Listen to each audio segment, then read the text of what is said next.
car garage, like, you know, most great stories start in the garage.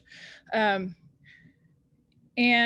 this is the fourth iteration now of our warehouse. We now have 6,500 square feet. I started out studying chemical engineering.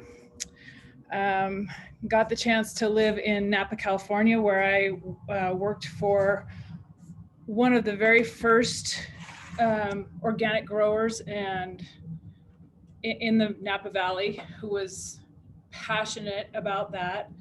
And then I moved back to Montana. I grew up in Butte, so I kind of always thought that my chemie degree would be used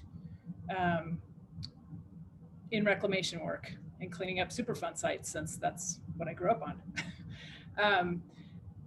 It morphed into organic growing, organic grapes, organic winemaking. Then moved home and took over my then husband's family's cherry orchard up in Big Fork, where we got it certified organic and started making jams and barbecue sauce and that kind of thing, and helping other growers who wanted to get certified or just grow more organically. As a lot of you know, being certified organic doesn't make a lot of sense for every grower. If you're really small, it takes a lot of time and effort and money, quite frankly. So then when I left that life, I had the idea for EcoMontana because I just got so tired of seeing all the plastic and the styrofoam. And I kept thinking, somebody's got to be doing this. And nobody was. So I moved to Bozeman. Sorry, Flathead people, but I grew up in Butte and I needed some sunshine. I couldn't take the winters. Like I said, started in my single car garage and started talking to people. And in 2012 and 2013, this was not on anybody's radar. The theory was that all of this stuff was way too expensive.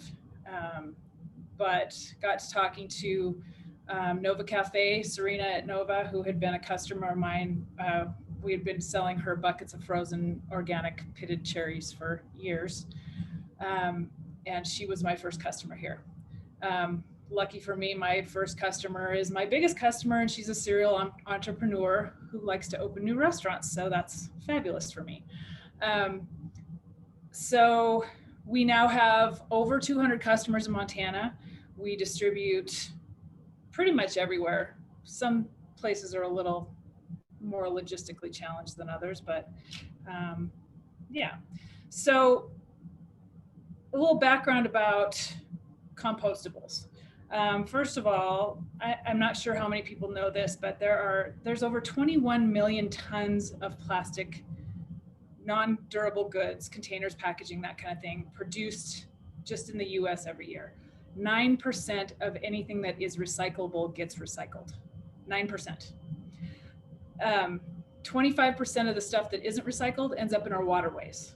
And then we have things like the Pacific garbage patch, which there are several of those around, not just in the Pacific. But once those plastics, those styrofoams, they blow away, they end up in the waterways and they end up in the ocean. And they never break down. Plastic never breaks down. It degrades into smaller pieces. And as it does that, it also absorbs toxins from the environment. So as it gets to the microscopic level, it is in our food system and it can be found everywhere. Microplastics are everywhere. They've found plastic at the bottom of the Marianas Trench. They are finding, I just saw an article the other day of microplastics in embryos. So it's ubiquitous and it's scary. And styrofoam, even worse. There's about 25 billion styrofoam cups produced every year. Billion. 19 billion pounds of packing peanuts go to the landfill every year. Think about how much a packing peanut weighs. Think about 19 billion pounds of that, what that has to look like. It's scary. Styrofoam is actually easily recyclable. It just has to be chopped up into smaller pieces, basically, and then it can be formed with heat. But it's cheaper to make new than to recycle. Right now, only 1 and 2 plastics with a screw top are being recycled because that's all that China will take from us right now. No clamshells, no cups, no straws, no utensils, that stuff.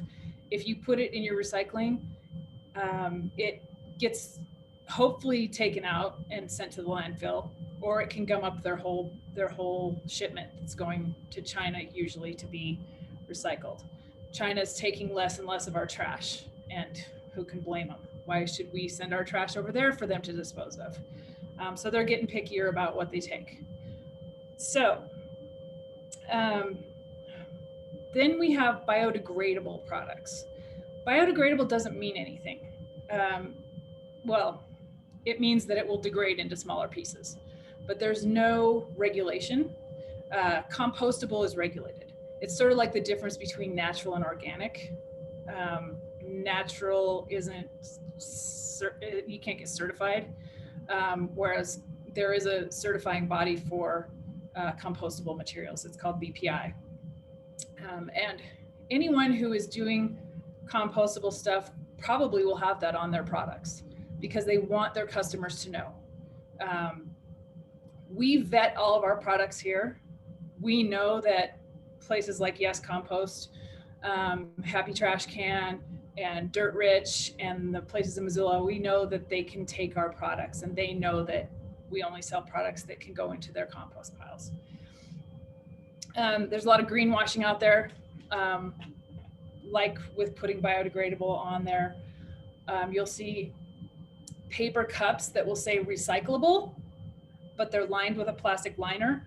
So like the hot cups, theoretically they are recyclable, but you have to have special equipment to separate that layer of plastic and paper from each other, and then each can be recycled. That doesn't happen in Montana. I'm not sure it happens anywhere anymore. Like I said, we only supply compostables. Compostables generally are made from the plant material that's left over after food is processed. So a lot of the clear stuff is corn. It's made from the fibrous leftovers. Crops aren't grown specifically for this.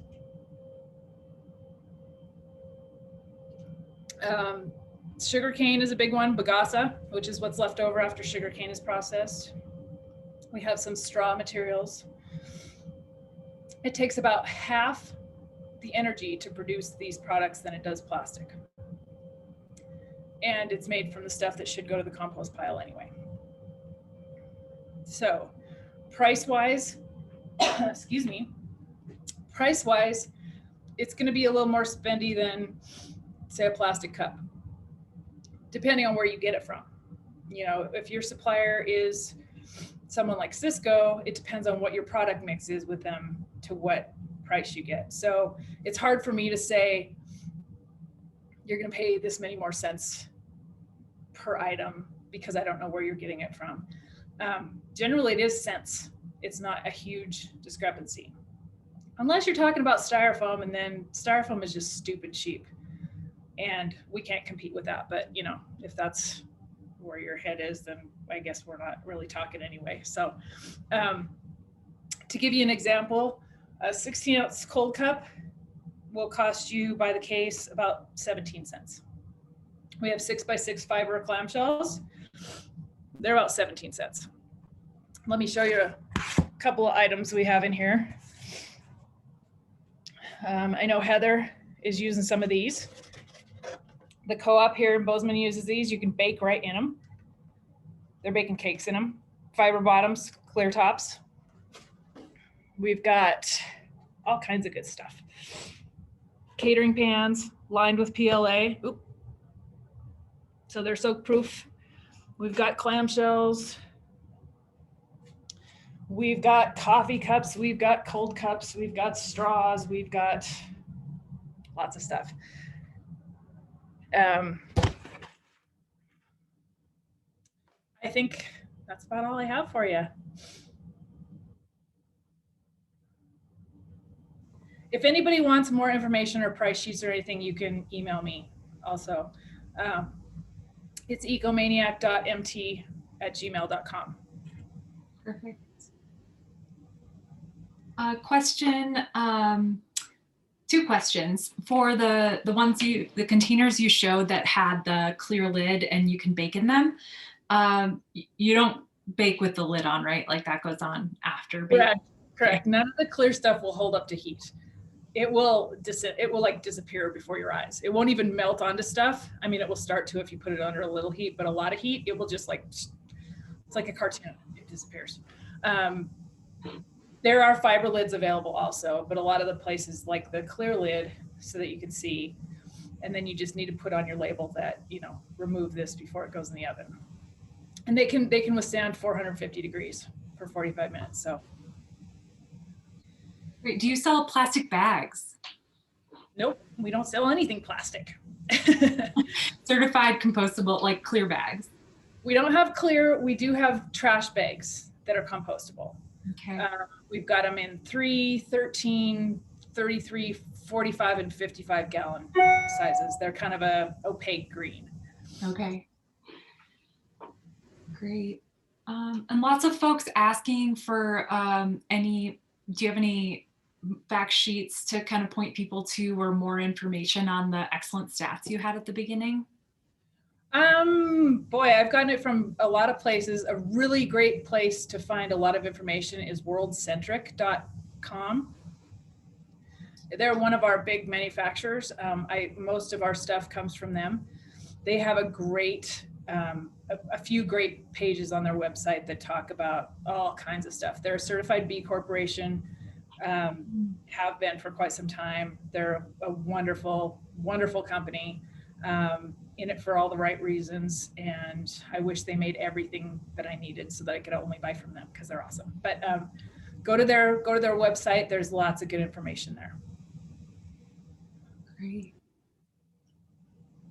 All right, very good. Any small clear clamshells? Absolutely, we have 6x6s, 7x7s, 8x8s. We've got some others that are a little deeper. We've got, we have over 200 products in stock here. Excellent. And just to reiterate, folks, if you're interested in the product list and the prices, contact me or Heidi. Is it all right if we share your email so folks can contact you directly? Absolutely. Great. So we will do that in the follow-up email and just encourage you to reach out. Okay. Very good. All right. Thanks for your time today, Heidi, and for all of that. Next, we can hear from then the compostable side of things. So Karl, can you unmute and say hello? Are you with us? Yep, I'm here. Can you hear me all right? Sure can. Welcome. Would you like me to put your slides up? Is that best? So I'll try and do this screen share. I actually added a couple things since that presentation that I sent to you. Okay. But I guess while people can see me, I'll introduce myself. My name's Karl Johnson. I'm the owner of Yes Compost. We are a commercial composting facility. Our main location is in Belgrade, and we service the Bozeman, Belgrade. We don't do Livingston yet, but we also we actually do 1 day a week up in Big Sky. So we're sort of expanding our reach, but we do primarily food waste composting. And we mix it with a bunch of carbon materials and break everything down. And then in the end, we actually feed everything to worms, and they really break it down and make a really nice product for us called worm castings, which is worm poop. So thanks for giving me the time to sort of show my side of things. I'm going to try the share screen here.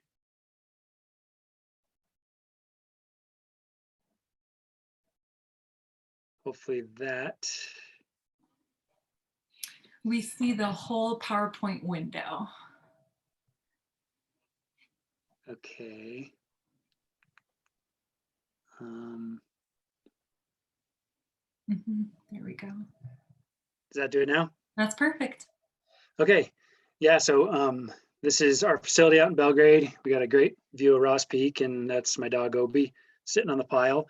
But you can see we've got a bunch of food waste and everything there, and also compostable packaging as well. We accept all that, and from a lot of people using EcoMontana and everything. The one really great thing about Heidi and her program is that anything that you buy from her, can go into the compost bin. So that's really helpful. So the main question, as a composter is, does this stuff actually break down? And we have found that actually it does quite well. This third picture on the right is a cup after about a month to 4 to 6 weeks of being in a compost pile. The main things that are breaking it down are the heat. The piles get up to about 140 to 160 degrees for about 8 weeks. So in the first part of that, you see some really rapid degradation. They kind of splinter, they turn a milky white, and then they pretty much disappear. So it's really cool to see that happening throughout a few months.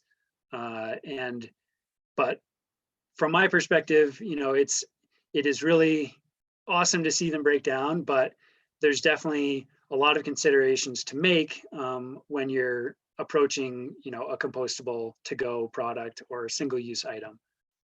So I've got kind of a list of pros and cons that I think people should go through when they are making these considerations. So first, we'll start with positives. We found, and other studies have shown, that by having compostable products, people are actually able to accept or collect more of their other compostable items.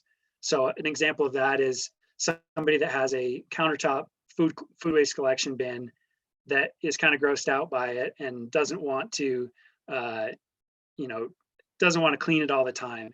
If they use a compostable liner bag, then it makes it easier for them. They're more apt to use it. Therefore, they collect more compostables. Also with to-go containers, that little bit of leftover that's in the bottom of that soup cup, if that goes in the, if it's a non-compostable container and it goes in the trash, then we've got compostable material ending up in the landfill. So it's a way to capture more of that. As Heidi mentioned, this is new carbon. So it's not petroleum, that's being excavated from the ground. It's material that has presumably absorbed carbon dioxide, through its life cycle in the recent future, and is also an industrial waste. Like Heidi said, it's corn byproduct from manufacturing, sugarcane, things like that. So that's a huge benefit to it. The breakdown timeline, as again Heidi said, there's a regulation about the term compostable, and it has to break down in a certain amount of time with a certain regulated residual after that period of time. And there's no microplastics, when in the very end, you're ending up with a carbon material that is essentially native to the upper levels of the ground, not something that came from deep below. Definitely a few cons that I do want to bring up. One problem that people see from the composting perspective is that it actually, sometimes these products can increase contamination. Somebody sees a compostable cup, they think, wow, this is amazing. Like, all plastic cups are compostable, and then forget to continue to look at every single plastic cup that they use to make sure that that one is compostable as well.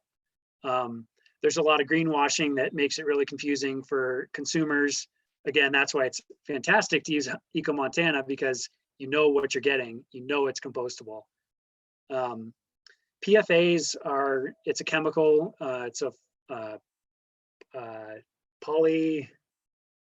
fluoride polymer. But anyways, it's used as a waterproofing on some of the paper products. And there's been some studies that show that stuff actually can be a residual that accumulates in compost, and it's been found in some waterways and soil and everything. So, but luckily, people like World Centric, BioBag, there's others that are conscious of this and looking to eliminate that so that it doesn't end up in compost and soil. One of my main things with compostable ware is that, it's meant to have a limited timeline, and therefore is a single-use item. So I encourage everyone you know, to try and eliminate single-use items from the process if possible. But in the case of it being necessary, you know, with a to-go item or something, in some case, it just has to be single use, then definitely compostable is my preference. A lot of them still end up in the landfill, unfortunately. That's a number of reasons. We don't have the education to let people know that it has to go to a compost pile to be beneficial. But also we don't have enough compost facilities, really. So we're trying our best to solve that one for you. Many of them require some pretty high heat to break down, so you do have to have an industrial facility. There is a certification for backyard composting, which is you know, just a lower temperature process with less maintenance and regulation, but some of these do actually break down in a backyard pile. So there's standards for that as well. This line here, I say you need to go all the way and back again.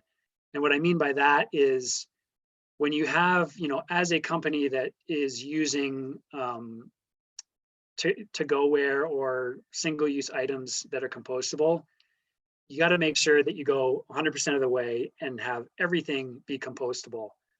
If you have a mixed bag of, you know, maybe your cutlery isn't compostable, but your cups and your lids are, things like that, that makes it really confusing for your customer, and then ends up with contamination in the compost bins and piles. So that's going all the way, you know, 100% compostable across your product line. Another great reason to work with Heidi. And then I say, and back again. And that is the tail end of it, to make sure that all of this stuff that you're giving to people and is going to their households has some way to find itself in a compost pile eventually and not end up in the landfill. And I'll talk a little more about that. This last one, I say, has a heavier carbon footprint for now. And the reason with that is that, you know, the petroleum industry has been at this for a lot longer than the compostable products have been in manufacturing. So the infrastructure is just not quite there at this point. So in some cases, there's, you know, a compostable cup may carry with it a heavier carbon footprint than a petroleum cup because of efficiencies in the manufacturing and things like that. But my firm belief is that that is temporary. You know, once we can move more to the compostables, all those efficiencies will come up and it'll be competitive with the petroleum in terms of the carbon footprint. So just a quick note on greenwashing here. Heidi mentioned it. We see a lot of, like on the left there, it's, you know, compostable cups. Somebody thought, oh, you know, I went to this juice bar, you know, they have, it seems like they're really like environmentally focused. So their clear cups must be compostable. Not the case for this one. The straws, the lids, the cups are actually all not compostable. And we found those in our compost bins. There's a couple brands to avoid. Earth Choice, Eco Products, they all have sort of a mixed bag, a mixed offering of some recycled products. You know, they use post-consumer content, but have this name like Earth Choice that really is greenwashing and makes the consumer think, you know, this is good for the environment, and people's minds automatically go, okay, it's compostable. So those are things to watch out for. On the right, there's a, you know, paper cup that has a plastic liner. It's not labeled as compostable, so it's trash. Our motto being guilty until proven innocent. Just so unless you know for sure or it's labeled clearly, it's garbage or recyclable. So what to look for with this, certified compostable in industrial commercial facility, that's really what it needs to say on it. There's the Biodegradable Products Institute that, you know, they carry certifications that make sure things break down over a certain timeline. And so if you see some BPI certification, that's also a good sign. And then a couple other standards and labeling, like number 7 technically is like an other plastic. But if it says PLA, that's talking about the compostable plastics, and the CPLA is a crystallized version that's got better heat properties. Number 0 is what World Centric is using, kind of with their own symbol. But definitely, I make myself available to anyone that I work with. And if they end up, with some product that looks to be compostable, but they're not sure, they just text me a picture. I either confirm it right away, or I do a little digging and find out, who the manufacturer is, if it's actually certified under some of these standards. But again, if you can buy it from Heidi, you don't even have to worry about it, and your customers won't either. Just a note on contamination. So Portland, the city of Portland, for a little while actually stopped collecting all compostable single-use items because they found that the amount of contamination that was generated by people being confused was actually really significant. So they just cut it off completely. We see a lot with new customers. We will take a picture of, their bins for the first couple months. We'll sort through it, pick out all the garbage. This is a new customer, the picture on the left. And, that was just from 1 week. They had all that garbage in their bins. We went down, did a presentation, and now it's literally probably a 1/10 of that just after a couple weeks. So definitely, if you are going to use these things, I really encourage people to educate themselves about the end use so that you can inform your customers and make sure that information is passed down along the whole line. The picture on the right there is just what we see after a couple of weeks. Every time we turn our compost piles, we walk around and pick out all the garbage that we can see. A lot of it's rubber gloves, plastic, thin film plastics, and then a vast assortment of other things that end up in there. So this is a little more explanation of you must go all the way and back again. The left, a lot of hot cup lids, people will have a compostable cup that has a lid that is not compostable. But, people see that word compost on the cup and assume that everything is a-okay. So that, is another thing. They make compostable lids, but some people just have a hard time getting them, or what, something in their supply chain is screwed up. But definitely having everything compostable makes it a lot easier and better for the back end composter. The middle cup here, this is an Eco Products compostable cup, a liner, with Eco Lid, which is, essentially a greenwashed brand that is just advertising that it's made from post-consumer or recycled plastic, but it is not compostable. So a tough thing there, you're requiring your consumer to figure out the difference. On the right, we've got a compostable soup cup lid and a non-compostable sticker. So it's really, there's a lot of depth to this to make sure that everything that goes into that compost bin is going to work in the process. So the other thing is, if you're using it and then it's not ending up in a compost pile, it's really not serving its full purpose. So encouraging your customers to compost at home. I guess the asterisk on this one is, with a commercial composting service, if they are indeed getting a lot of single-use compostable items like cups and to-go ware, just so we can handle it with all the heat, and it's not necessarily great for a backyard bin, but making sure that they know, there's services available that can handle this stuff. Another one that you could offer as a business, if you've got capacity for this, is the take back option. So if you've got, if you're doing a delivery and that person's a repeat customer, you could take back those compostable items, have a centralized collection somewhere, and then figure out how to get them into a big industrial compost facility. So I think there are a number of ways to do that. And I'd love to brainstorm with people if they, if figure out how to make that work in their scenario. So in the end, it's, the question should be, if single use is required, should we go for it? And from a composter's perspective, my answer is yes. And I hope that's encouraging to everybody to push in this direction. I think, even with some of those cons, the momentum should be towards using this stuff. I hope everybody gets sick to their stomach every time you see a styrofoam clamshell. I certainly do.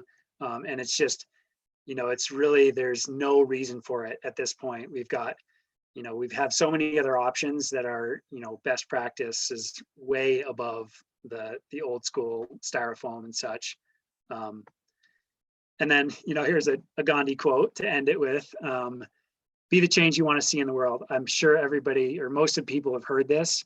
And I think that is really the motivation to get towards these compostable products, is that this is a change we need to support now so that it can blossom and become standard practice for, across the board. Because certainly it is a much better option than the styrofoams and the plastic clamshells that can't even be recycled and that stuff. So I think we should all go for it. So that's what I've got. And definitely, same as with Heidi, I'm happy to have everyone have my information. You can go to the website, check out Instagram, or just give me a call. There's my number. You can write it down. Happy to talk about this stuff at any time, and make sure we can find out, what works best for you. So yeah, thanks for allowing me to present. And excellent, Karl. Thank back to you. I want to read out some questions. There's some good conversation during the presentation in the chat. And this is a question I actually had yesterday. I got something delivered that was in a compostable package, but then there was a label and I was like, I wonder if that's compostable. To your point, Karl, about all in. And Heidi said that she is waiting on for some info on custom compostable labels. There are some small circles, but it sounds like maybe that's a developing part of the market. Yeah, so I think Heidi's the resource on this, but I know there's a company called Elevate Packaging, and they offer printable, compostable sticker sheets. So, you can do your own custom labels, print them right at home, I think with a laser jet or something like that. But, there's always the concern of, okay, what standard did they meet with those products? And hopefully, if they've gone through the Biodegradable Products Institute certifications, we feel comfortable with it. So I think there are options out there that work, and hopefully are not too much more expensive than some of the other things that would take that place.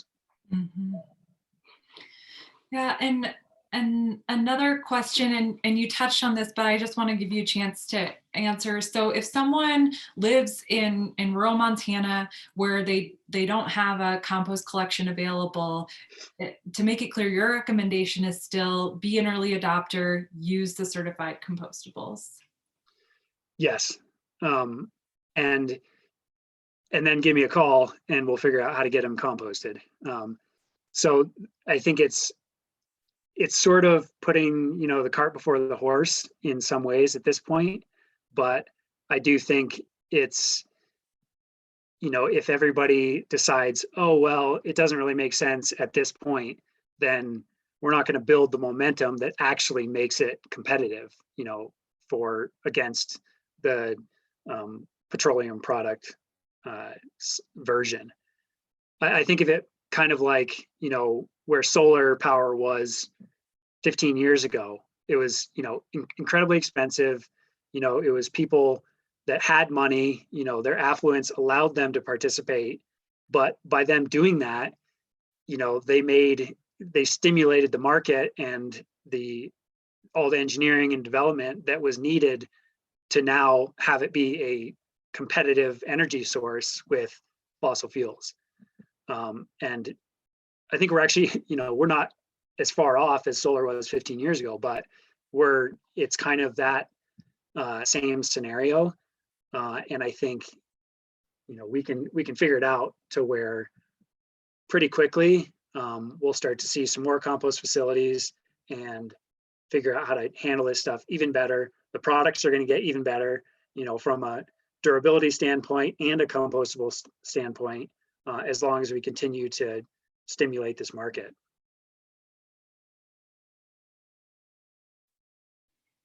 Excellent. Thanks so much, Karl. Appreciate it. Heidi, are you trying to say something? Could I jump in for just a second? Absolutely. As far as what he was saying about the composters not being everywhere yet, when I started this 9 years ago, there weren't any commercial composters. And Garden City Compost in Missoula he was not really thrilled about this stuff. And we sent him a bunch of samples and they did some testing, and they're turning those big piles and they couldn't find any trace of this stuff in 17 days. That's how little time it was taking in those big, they've got big blowers and that's a huge facility. And now we have 5 or 6 around the state, if not more. So that has been a huge, what was missing from the whole system. And I'm so glad that it's there now. Yeah, thanks Heidi for that insight. Next, I'd love to hear from Heather about her experiences with the certified compostables and also reusable from that food provider standpoint. Thank you, Lindsay. Hi, everyone. I am Heather Babineau-Z, and I own a meal delivery service in Bozeman called Whole and Nourished. I currently rent kitchen space over at the Food Resource Center in Livingston. I'm going to give you a quick overview of my business, followed by my experience with using glass and compostable containers versus plastic. I also have a few photos that I'll show you after I speak that might give you just some better visuals regarding the use of containers within our operation. So we're a fully prepared meal delivery service. I post a menu every week. It includes 7 to 8 fresh items such as entrees, soups, and salads, as well as frozen meals, bone broth, granola, cookie dough, and a few items from other Montana food businesses. Customers order online. We use the Food Resource Center to prep, cook, and package over the weekend. Our meals are packaged in mason jars and compostable containers. They're placed into individual coolers, and we deliver those coolers every Monday. Some of our customers order every week, others order every other week or just every once in a while. It's not a subscription-based service, so it's really flexible. Our customers leave their last week's cooler, ice pack, and jars at their front door, and we replace it with a full one when they order. So while we still do package our frozen meals in plastic, everything we make fresh is packaged in glass or compostables. And, running a business as sustainably as possible is important to me as a business owner, and our customers really value it as well. So first I'll touch a little bit on glass. And to be completely honest, it's a challenge to use glass containers. And unless it's of value to you and your customers, those challenges might feel like too much work to make it worth it. We have a hard time getting our well-meaning but busy customers to return their coolers and jars in a timely manner every week, especially those who are ordering, just once a month or every once in a while. Some businesses like ours around the country who I've talked to use some sort of deposit system, but I'm just not ready to take on the logistics of that. Right now we serve about 80 to 90 coolers a week, and getting those back and knowing who has what would probably be a full-time job for somebody. So compared to plastic deli containers, which is what a lot of delivery services like ours use, mason jars take up a lot more room, and they're a lot heavier than plastics and even compostables. With or without food in them, mason jars don't stack or fit inside of each other. If you already own a business, you know that storage space costs money. So this is a big deal. While mason jars are really durable, they can still break, and they need to be washed every week. We're lucky at our kitchen, we do have a 2-minute sanitizer, and that makes washing and sanitizing convenient.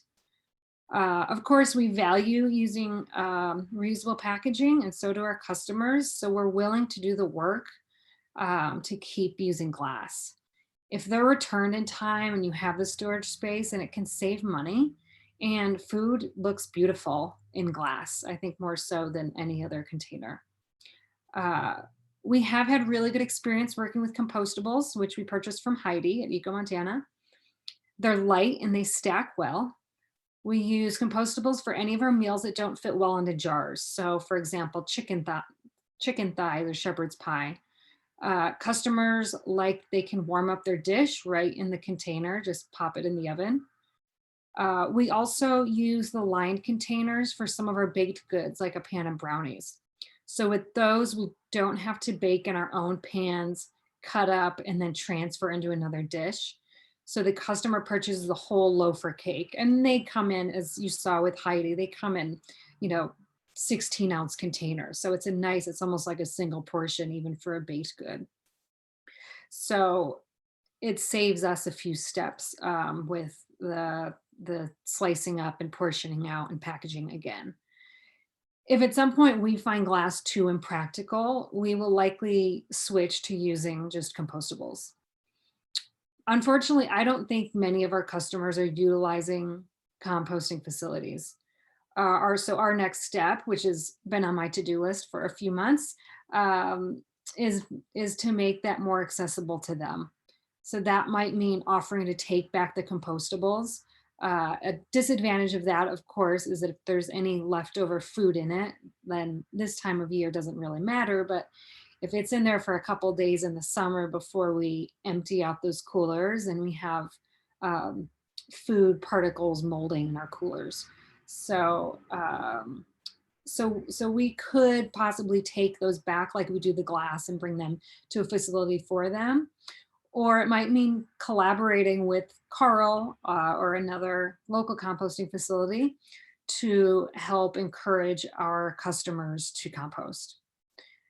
So whether you're considering reusable containers or compostables, it's likely going to cost you a little more money than using plastic disposables. I think it's important to be clear to yourself and to your customers about why you're not using plastic, because it's likely that you'll both be paying for it in some way. For us to help pass that cost on to our customers, we do two different things. We require that our new customers pay a non-refundable new customer one-time fee of $30, which is more or less the replacement cost of one cooler with 2 ice packs, an average amount of jars, 6 jars, lids and labels. So while we hope to get all of these items back every week, we know that we lose some. If we have a customer who orders once and we never hear from them again, we at least got the cost of the cooler that we lost. But the fee really helps to cover the initial cost and the upkeep of these supplies. They don't all last forever. For our dishes that require compostable containers, we include the cost of the container in the price of the dish. So finding a way to pass that cost on to your customer is a big deal. Charging them 17 cents more might mean saving you several $1,000s over the course of a year. So that is what I have for now. I'm going to attempt a screen share here and just show you a few pictures. And then if you have any questions, I'll be happy to answer. Okay.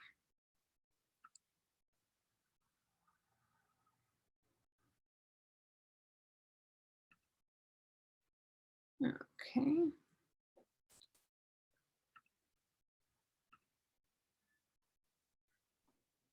Looks great. Can you see this? Yep. Okay, great.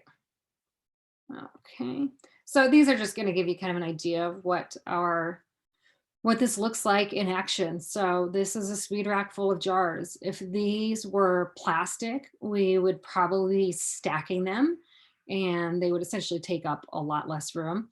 These racks are really heavy. And, you know, once the jars are on there, you can't safely move the racks around. So it just goes to show some of the fragility, I guess, of using mason jars at least. This is just what our cooler looks like and what it might look like when somebody opens it up. Here is just some of our granola in glass, and you know, food looks really nice in glass. Here's our salad. These are chicken thighs in Heidi's world-centric compostables. Currently we don't put labels on these, but that is something that our customers have asked for and I've been resistant to, but probably will come around eventually. And this is what, you know, a sample week of meals might look like. Okay. And then I'm going to show you one more, but it's a different, it opened up differently because it's a video. So here we go. Can you see that? Yeah, it looks good. Okay. So this is, you know, this just goes to show, you know, for a lot of our meals, we actually package one at a time. You know, a lot of places, you know, food businesses, you're short on space. So spreading out 80 jars doesn't really make a lot of sense, and it's a lot of extra movement. For our salads though, we call it, it's a batch basically. So we put out, you know, 20, 30, 40 jars and then pack our salads, you know, one ingredient at a time into those. And, you know, of course, this is only going to take 20 seconds, but this actually takes, you know, 20 minutes or so to make these beautiful layered salads. And if these were going into a bigger container, you know, a nice big plastic container, it wouldn't take as long. You know, you could make a salad as if you were putting it on a salad plate. So it's just, there we go. So I guess it just goes to show, you know, you have to be willing, and your customers have to be willing to, you know, to pay a little more, to spend a little more time to offer, you know, non-disposables. And that is all I have. I would love to answer any questions. Excellent. Thanks, Heather. Some questions that came in the chat while you were presenting were about, let's see, so return or setting up a return of the compostables. So one suggestion Karl had was that the farmers market has compost bins on site. So if folks are cottage food operators or selling at a farmers market or someplace with bins, they could encourage customers to bring them back the following week. And then questions about how to access Heidi's product list. She doesn't publish a catalog, but continually adding products. I'm sure it's a dynamic inventory, and she's willing to email a price list. And all our presenters' emails will be available in the follow-up that will come right after the session. So you'll be able to reach out. What other questions do folks have about this whole shebang? I know there's a lot to think about when it comes to packaging.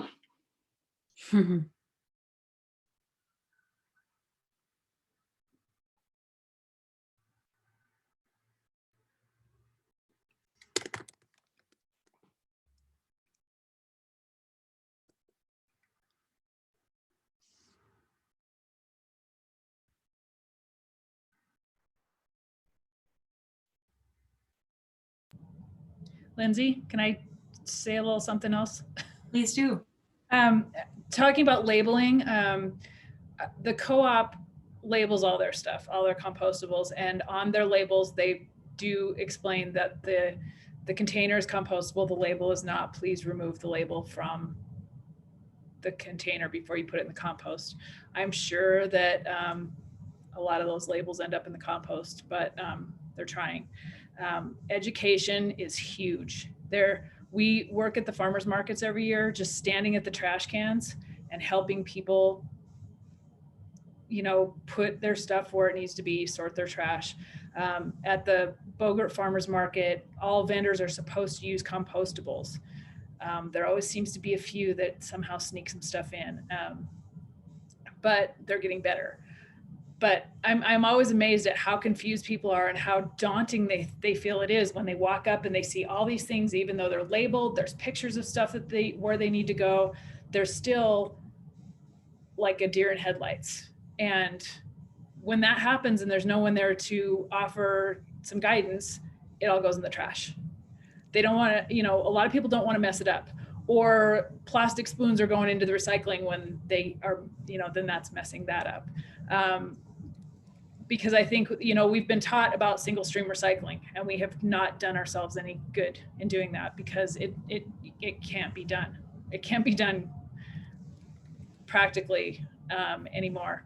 So education is huge. So putting those labels on there, I think, is huge. Also, your customers want to know. They want to know that you're going that extra mile. So make sure and put it on your label. And put it on your website, and put it on everything you print, that you're doing the right thing. Maybe have some links to the composters and just those things, and help educate, because that's really where we're lacking. The other thing I wanted to say is the BPI certification that Karl talked about and I talked about. It's really confusing, because I told you that biodegradable doesn't mean anything. And then the institute that certifies compostable things is called the Biodegradable Products Institute. Biodegradable means something in other places, not the US. So that body is somewhere in Europe, and that actually it does mean compostable there. So anyway, just wanted to add those. Yeah, thanks. I'll put in a few plugs to the Livingston Farmers Market run by Western Sustainability Exchange, and also the Whitefish and Kalispell, and I think the Columbia Falls as well. Farmers markets are transitioned to compostable only. And so Arrow does have at least one article about the experience in the Flathead of transitioning, and the nonprofit that oversaw that was Farm Hands Nourish the Flathead. And they really did have to do a lot of education, more staffing, those kinds of things. So I'll make those things available as well. And then secondly, in preparing for this presentation, when I was speaking with Karl, putting it into context that like purchasing the certified compostable products was just as important as doing the outreach and marketing and education to customers about how to treat those products. And that was a connection I honestly hadn't made before, kind of looking into it for this presentation. So just putting that plug out there.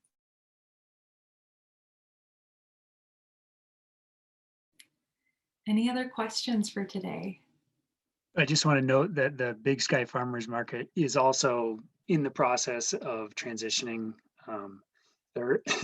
It's happening kind of slowly, but they offer compost bins for people to use during the market, and then the majority of the vendors have compostable products. A lot of them are doing what I say you shouldn't and have kind of a mixed offering, but that market as well is moving in that direction.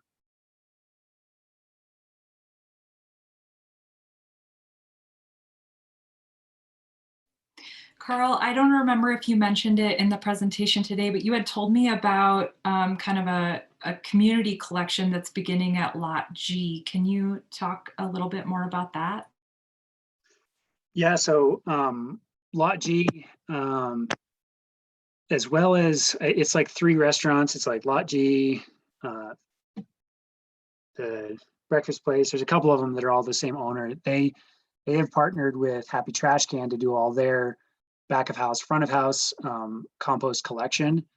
And now they're offering, they have a bin that I believe just sits outside the back of their Lot G location, and people can bring back anything that they've received from them that is in compostable packaging. They can bring it back and put it in that bin, and then it goes to Happy Trash Can and gets composted. So it's a, similar to what I mentioned, it is just, it's a way for the business itself that's using those, that's putting those out into the compostable packaging out into the world to complete that cycle and make sure that it gets back or ends up in a compost pile versus the landfill. So that's a really, an awesome option. And I think we need to do that a lot more. I've started to do it with some of my customers. I've offered it. Honestly, it's not utilized as much as I would like, but we're moving in that direction for sure. Oh, great. So yeah, Happy Trash Can there, closing that loop. Awesome. And then another question in the chat, Karl, do you anticipate having more of those community bins that we can point customers to? I do. Currently, we just have them at our site, actually, in Belgrade. So people can come by. We just have a big bin, and you can put it into, these bins. They're bear-proof bins. They just kind of hang out outside all the time. So you can put stuff right into there. We do. The issue, like I mentioned a lot about contamination. The issue with having just sort of a free-for-all open bin is that you don't have access to the people that are using it necessarily. So we actually, that's why we charge a subscription fee for, not only to talk or to sort of cover the cost of doing our collections and things like that, but is to get access to the people that are using our service so that we can pass on the education, make sure if we see a problem, we get a lot of one type of contamination. We send out an email to the whole group and say, hey, everyone, look, this is what we're seeing, check your products. Here's a reminder, you got to see certain certifications, blah, blah, blah. But, we want to, the goal is to have this accessible to everyone, regardless of what they can pay for. We want to have it as a ubiquitous service. So we're going to keep working on that, figure out how to, finance it kind of on the back end, so that we can have it accessible to more people. We also want to do, that's sort of a drop off. If you can bring stuff to our compost yard, we want to have a bunch of drop off locations where you can do like a bucket swap, or a bin swap potentially, or have some more big bins where you can empty out a container of compostable stuff into it. Have a number of those sites throughout the city so that people aren't driving all the way to Belgrade to, dump off 2 gallons of compostable material.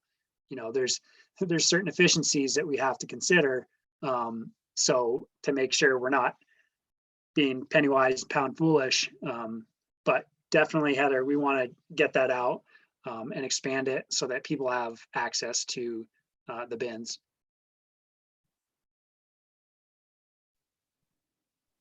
Great. Any last questions, comments?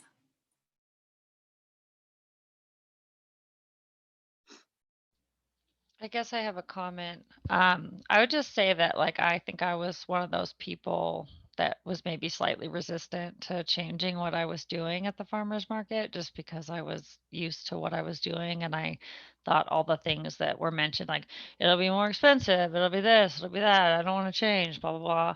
And I don't have a lot of stuff, but I do use Heidi's products for like as cupcake containers, like, which I really like. And I actually ended up liking her cups way more than the ones I was using, and just found that anything that I asked her, like, could you get this? Could you get that? She was always like super excited to look and see if she could get the type of containers that I wanted. And I think going forward, I'm just glad that I did change just like a simple thing, because for one is better packaging for me, but then also just hearing all this, it's exciting to kind of maybe close the loop and start like, I always would say, hey, you can put this in your compost to my customers, but they're kind of like, okay, I don't have compost, you know? So I like the idea of bringing them back to the farmers markets, or also I think it would be really simple to just say like, I'll give you a free mini cupcake or 25 cents off your cupcake if you bring this cup back or whatever. And it just seems like a neat thing to be a part of, that I'm glad that I have the education that I can share with people, and I'm not like that silly resistant person that I was a couple years ago. So thanks, Heidi and Karl, like for sharing the knowledge with me. I should have cared more before, but you changed me. We have another comment in the chat too. Thanks, Laura. Ryan Green from Happy Trash Can is here with us today, and he mentioned that they're currently working on more partnerships to offer these public drop-offs, so we can see the compostables complete their life cycles too. So it's really encouraging to see lots of great folks working on this throughout the state. I know Dirt Rich up in the Flathead is helping out the farmers markets up there, and it's just great to see that the compostables have more and more chance all the time of completing their life cycle. So thank you all for what you're doing. I'm posting in the chat the post survey. It's so valuable to hear from everyone how their experience was today, whether you were here with us all day with the cottage food survey or just joined us for the packaging session. We thank you all for coming, for participating in breakouts and discussion, and especially to all the presenters. I know you took time to prepare for this, and folks who led us off with discussion, thank you for your time, for your effort and energy. You really made today what it was. So thank you. With that, I'll stay on if there's any follow-up questions, but I just wanted to say thank you and respect folks' time with our endpoint today. So hope everyone has a great afternoon. Thanks, Heidi. Thanks, Lindsay. Bye, Heather. Thanks, Lindsay. Bye, Karl. Thank you.